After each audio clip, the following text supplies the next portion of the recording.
பூஞ்சோலையா அழகான ஒரு காடு இருந்துச்சான். அந்த காடு பார்ப்பதற்கே ரொம்ப அழகா இருந்துச்சான்.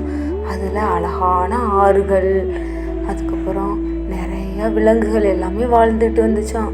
அதுல எறும்பும் ஒரு கூடு கட்டி வாழ்ந்துட்டு வந்துச்சான். அந்த எறும்புல 4 எறும்பு எப்போதும் ஒற்றுமையா தான் இருக்குமா. எல்லாமே பகிர்ந்து சாப்பிடுமா. அதோட வீடு எப்படி தெரியுமா இருக்கும்ல, அவ்வளோ அருமையா கட்டி வச்சிருக்குமா. அந்த ஆற்று பகுதியில ஒரு நாள் ஒரு எறும்பு போய்கிட்டு இருக்கும்போது ஆற்றுக்குள்ள சும்மா விளையாண்டுக்கிட்டு இருந்துச்சான். ஒரு இலையை பிடிச்சி தப்பிச்சு மேலே வந்துடுச்சான்.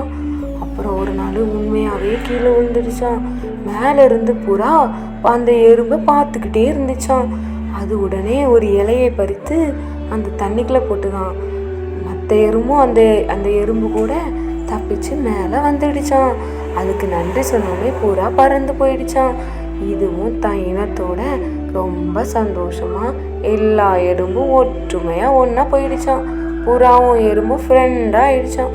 ஒரு நாள் வேடன் அந்த புறாவை அடிக்கிறதுக்காக குறி வைக்கும் போது எறும்பு அது காலில் கடிச்சோடனே ஆண் கத்த புறா பறந்து ஓடி போச்சான்.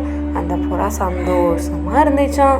அந்த புறாவும் எறும்பும் ரொம்ப ஃப்ரெண்ட் ஆயிட்டாங்களாம். இதுல இருந்து என்ன தெரியுது, நாம ஒரு சிறு உதவி செய்தாலும் அது நமக்கு எப்போதுமே பலன் கிடைக்கும் அப்படிங்கிறது நம்ம இந்த மாறல்ல தெரிஞ்சுக்கிட்டோம்.